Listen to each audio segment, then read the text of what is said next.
예, 엉클오지 호주 사는 사람들.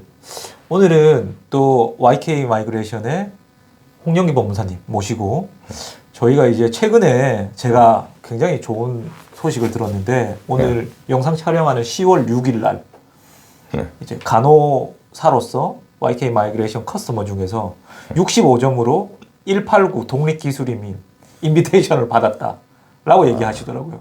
그러게요. 네. 그래서 이게 4월달 내용에서는 85점까지 올라가 있었는데 지금 9월 1일 잡서밋하고 점수가 굉장히 많이 떨어지고 있는 상황인가요? 그렇죠. 네. 지금 모든 지역구나 그런 것 같지는 않은데 네. 좀 특히 헬스 쪽은 아, 거의 189는 한 65점 정도만 돼도 네. 지금 거의 인비테이션을 주고 있는 상황인 것 같아요. 물론 언제 신청했느냐 뭐 이런 것들에 그렇죠. 따라서 좀 차등은 있겠지만 굉장히 많이 떨어졌는데 20점 가까이 지금 점수가 떨어져서 그렇죠. 그래서 쿼터를 늘린 것들이 지금 바로 반영돼서 그러한 혜택들을 좀 보고 있는 상황인 것 같아요. 그렇죠. 그래서 지금 점수가 최소한의 기본적 65점 이상이 되시는 분들은 네. 가능하면 이제 빨리 EOI를 네. 신청해서 네. 기다리시는 게 좋으실 것 같아요. 아, 네. 그래서 오늘 법무사님이 목소리가 조금 감기 걸리셔서 안 좋으신데 그거를 감안하지 않고 저희가 그 점수표 그러니까 여러분들이 내 점수가 과연 어떻게 되는가 이러한 궁금증이 되게 많으시거든요. 점수표를 읽는 방법들도 조금 잘못돼 있어요. 그래서 하나하나 저희가 좀 체크를 하면서 얘기를 한번 나눠봤으면 좋겠는데 일단 제일 처음에 이 점수제 이민을 하려고 하면 직종이 어디에 속해 있어야 되죠?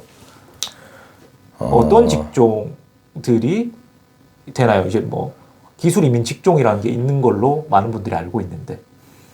질문이 너무 브로드한데요. 네. 점수제 이민을 신청할 수 있는 그냥 그 독립기술 이민은 네. 간단하게 얘기를 해서 이제 서클래스 189, 네. 서클래스 190, 서클래스 491 네. 세 가지가 있어요. 아, 네. 이 세 가지 독립기술 이민은 다 이 포인트 테스트 점수제를 기반으로 해서 네. 신청하는 비자들이에요. 한국말로 잠깐 하자면은 네. 그냥 일반 독립기술 이민 서클래스 189는 일반 독립기술 이민, 네. 서클래스 190은 주정부 스폰서십, 네. 독립기술 이민 네. 이 두 가지는 다 영주권. 네. 세 번째 서클래스 491 비자는 인구 저밀도 지역의 주정부 스폰서십, 독립기술 이민. 네. 이거는 5년짜리 임시 비자고 네네. 이제 5년 중에 3년을 인구 저밀도 지역에서 거주하고 일하면 3년 후에 영주권을 가질 수 있는 비자. 이 세 가지 다 네. 이제 포인트 테스트를 기반으로. 그리고 이걸 신청할 수 있는 직종은 미드 앤 롱텀 스킬 쇼티지 리스트에 있는 중장기 부족 직업군이 가능하고 반만 맞았습니다. 네. 그리고 자꾸 이렇게 ROI 아는 척 하지 마시고. 알겠습니다. 그래서 아까 말씀드린 서클래스 189 비자는 네. 일반 독립기술이면 말씀하신 것처럼 중장기 지역군 리스트. 네. 그다음에 서클래스 190하고 491은 네. 쇼텀 리스트까지 다 합쳐서 한 600개 정도 되는 지역군까지 모두 합쳐서 가능합니다. 아, 그래요. 네. 그러면 우리가 이 점수표에 대해 가지고 이제 얘기를 좀 해볼 건데요. 첫 번째 나이 점수가 있어요. 일단 이제 나이 점수를 얘기하기 전에 우리가 이제 포인트 테스트 점수 계산을 할 때 이게 현재 기준으로 계산을 하면 안 돼요. 네. 그러냐면 이 점수표의 기준이 어느 시점이냐면 네. 이민성에 EOI라는 의향서를 제출하게 돼요. 네네. 그럼 내가 뭐 나이 몇 점, 몇 점이니까 내가 이 비자를 신청할 수 있게끔 해줘 하고 EOI라는 의향서를 제출하는데 네. 의향서를 제출해서 시간이 흘러서 내가 인비테이션을 받을 시점, 네. 그 시점을 기준으로 해서 계산을 해야 돼요. 아, 왜 그러냐면 어떤 분은 이제 지금은 나이가 뭐 풀 점수가 돼서 신청했는데 네. 나중에 끝날 때쯤 인비테이션 받을 때쯤 되면 나이가 또 점수가 떨어질 수도 있고 어떤 분은 경력이 지금은 뭐 안 되는데 네. 시간이 흘러서 또 경력이 채워져서 자동으로 점수가 또 늘어날 수도 있고 그래서 이제 이런 거를 좀 미래지향적으로 생각을 해서 네. 점수 계산을 좀 하셔야 돼요. 뚜렷하게 언제 인비테이션을 받을 수 있다는 건 모르지만 그렇죠. 어느 정도는 그거를 어슘하면서 고려를 좀 해서 판단해야 된다는 거죠. 그렇죠. 그래서 지금 뭐 공부하는 학생들은 뭐 졸업 후 기술심사가 어차피 기술심사는 무조건 통과돼야 되니까 기술심사 통과 후쯤이면 언제쯤 될 것 같으니까 그쯤으로 재상을 해서 네. 준비해서 계산을 해야겠죠. 그렇네요.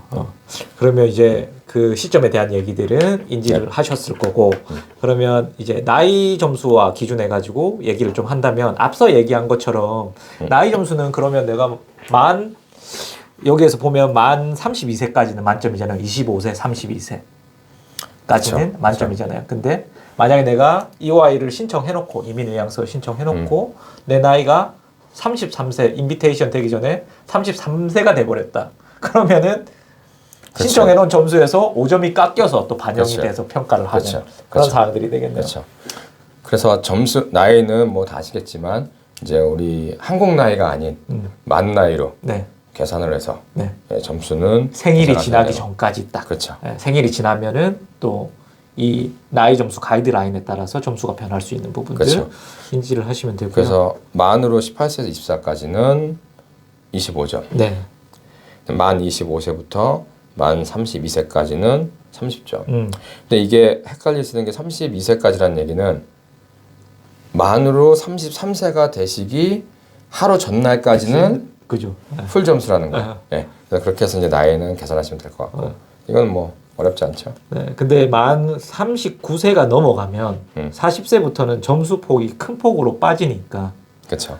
나이가 많으신 분들은 이 점수제 싸움이 디스어드밴티지가 있다라는 거는 인지를 좀 하셔야 되는 그렇죠. 상황이 갑자기 영어를 하셔서 당황했네. 그래서 그렇게 나이가 있으신 분들은 그 대신 이제 경력이 좀 더 많이 네. 있으셔야겠지. 그래서 대신 그거로 커버를 하셔야겠죠. 알겠습니다. 그럼 그 다음 섹터로 넘어가서 이제 영어 점수가 있잖아요. 그럼 영어 점수가 여기에서 저희가 뭐 IELTS도 있고 PT도 있고 OET 등의 시험들이 있는데 그러면은 이 점수 대역 중에서 OET는 점수가 여기에 보시면 중복이라고 써놨는데 이거 어떤 의미로 이렇게 작성을 해놓으신 거예요? 어디다 뭘 써놨다? 여기 써놨는데요. 일단 이제 OET라는 시험은 주로 이제 헬스 섹터 쪽에서 일하시는 분들, 간호사분들이나 의사분들이 시험 볼 수 있는 점수인데, IELTS 점수든 PT 점수든 요구되는 점수가 한 번의 시험에 받아야 돼요. 그죠. 네. 근데 OET 같은 경우는 1년에 중복된 시험으로 점수가 나와도 가능한 거야. 그러니까 예를 들어서 한 섹터가 점수가 이번엔 적게 나왔어요. 네. 다시 봤는데 그 섹터 점수가 나왔네. 그럼 이걸 중복되게 합쳐서 쓸 수 있다는 거야. 근데 예를 들어서 IELTS 같은 시험은 뭐 예를 들어서 뭐 다 6.6.6점이 요구되는데 네. 이번에 6.6점에 5점을 받았어.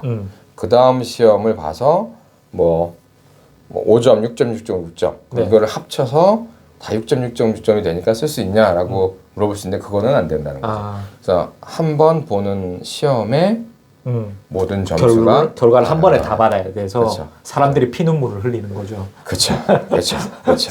그 지금 IELTS랑 PT에 대해 가지고 많은 분들이 어떤 게 좀 더 점수 따기 유리한가 이런 얘기들이 좀 있어요.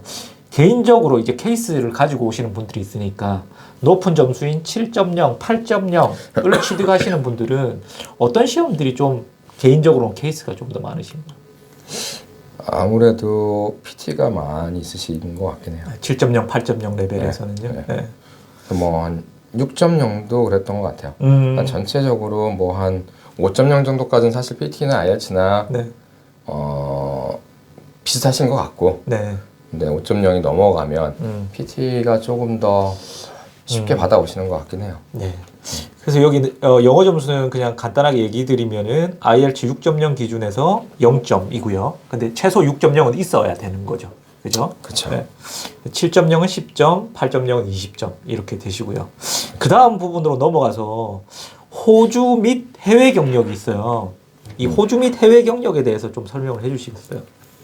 일단 이 경력은 네. 호주 외 경력과 호주 내 경력으로 나눠져요. 일단 그리고 이 경력은 이 인비테이션을 받는 시점으로 봐서 네. 지난 10년 안의 경력만 인정이 되는 거예요. 지난 10년 또 안의 경력만. 그렇죠. 그리고 점수는 서로 따로따로 포인트를 가져갈 수 있지만 네. 총합계는 합쳐서 맥시멈 점수를 넘어가면 양쪽이 합쳐서 그 넘게까지는 받을 수가 없는 거고. 네. 그리고 그러면은 법무사님 얘기로는 그러면 호주 경력이랑 한국 경력 둘 다 중복해서 쓸 수 있는데 그 점수가 이제 어떤 리미테이션이 있다 이 얘기를 그렇죠. 하시는 그렇죠. 건데 그렇죠. 예를 들어 가지고 어떤 분들이 이런 분들이 있어요. 나 한국에서 IT 8년 경력이 있다. 근데 ACS 기술 심사는 안 받았고 기술 심사 이전의 경력인데 그 8년 경력이 있고 그리고 호주에 와서 석사 공부를 한 다음에 그 8년 경력과 그리고 호주에서 1년 정도 쌓은 경력 둘 다 쓰면은 점수가 훨씬 더 올라가지 않겠느냐 이런 얘기를 하시거든요. 근데 이게 방법적으로는 성립이 안 되겠네요. 이론적으로는. 왜? 왜 안 될까요? 그러니까 이유는 10년 안의 경력이라고 하셨으니까 어쨌든 2년 공부를 하면 이 8년 경력에서 넘어가서 그쵸. 8년 경력이 5년이 그쵸. 돼버리고 그렇죠. 예, 그렇죠. 그래서 점수를 해외 경력을 제대로 쓸 수 없는 상황이기 때문에 이러한 요소들도 그쵸. 좀 고려해야 되지 않을까요? 그게 이제 10년이라는 타임 프레임이라는 것도 네. 고려를 해야 되고 그리고 이제 또 하나를 고려를 해야 되는 게 기술 심사를 하는 기관마다 네. 인정해주는 경력이 표기가 돼서 나오는 기술 심사들도 있어요. 그래서 이제 그런 부분도 좀 고려를 해야 돼요. 네. 그래서 거기서 인정해주는 경력 이전의 경력은 인정이 안 될 수도 있기 때문에 그 부분도 이제 고려를 좀 해야 될 것 같고요. 그러한 기술 심사 기관들에서 인정한 경력들만 인정을 받아서 그 안에서 10년 안에 포함되는 경력만 사용이 가능할 수 있다. 그렇죠. 네. 그리고 그리고 이제 또 하나가 이게 이제 사실은 이 영상을 보시는 분들이 가장 궁금해하고 헷갈리시는 걸 거예요. 이 독립기술인의 그런 경력은 네. 어느 시점부터 인정이 되느냐. 그죠. 네. 이게 가장 중요해요. 네. 학위 이후의 경력이냐, 학위 중간의 경력이냐 이건데 네. 제가 다른 영상에 그 TSSP자 2년 경력과는 다르게 네. 독립기술인은 학위 이후의 경력을 좀 추천을 드리긴 해요.